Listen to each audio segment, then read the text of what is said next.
Bonsoir à tous, bienvenue à ce flash d'information et bonne fête des maires à tous les moments qui nous regardent.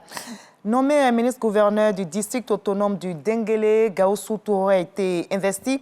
Il a désormais les pleins pouvoirs pour exercer la fonction de ministre-gouverneur.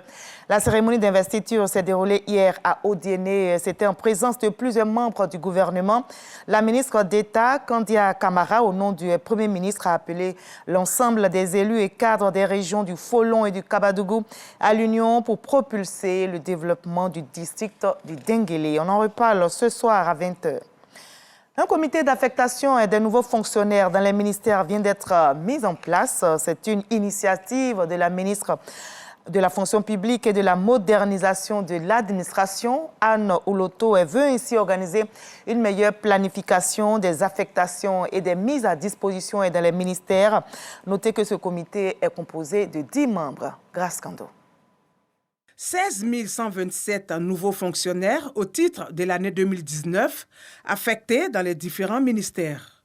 Parmi eux, 15 140 ont effectivement pris service contre 974 en attente. Même tableau également en 2020, sur 13 029 admis au concours de la fonction publique, 12 222 affectés, cependant 6 435 ont pris service, quand 5 636 sont en attente dans les bases de données des directeurs des ressources humaines. Pour résoudre l'épineuse question du déséquilibre des répartitions de fonctionnaires, un comité d'affectation des fonctionnaires dans les ministères vient d'être installé. Nous avons en charge la gestion de la carrière des fonctionnaires. La question de leurs affectations, de leur mise à disposition est un pan important de la vie de ces fonctionnaires-là. Ce qui nous est donné de constater, ce sont encore une fois des récriminations, des remises en question du caractère objectif des affectations ou des mises à disposition. C'est la raison pour laquelle les personnalités qui seront dans cette commission, un mode opératoire ou un règlement, une sorte de règlement intérieur pour les obliger à agir en toute transparence, dans l'équité et avec célérité. Donc ce règlement intérieur est important et devra être basé sur le code de bonne conduite que nous avons adopté au sein de notre ministère. Tout fonctionnaire est désormais tenu de prendre service dans son poste d'affectation. Fini donc les interventions diverses selon la ministre de la fonction publique et de la modernisation de l'administration.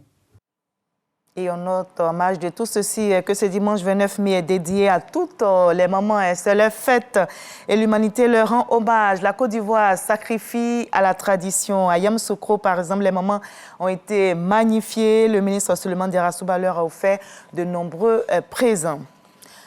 Hors de la Côte d'Ivoire, le président en exercice de l'Union africaine, Macky Sall, se dit gravement préoccupé par la crise entre la République démocratique du Congo et le Rwanda. Le chef de l'État sénégalais a lancé donc un appel au calme ce dimanche.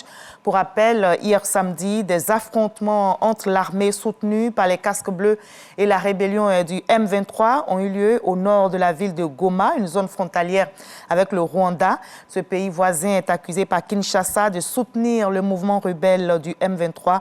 Le calme est finalement revenu aujourd'hui, dimanche.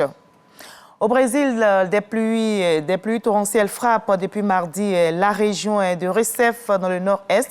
44 personnes au moins ont été tuées par les inondations et dans les glissements de terrain. 56 sont portées disparues.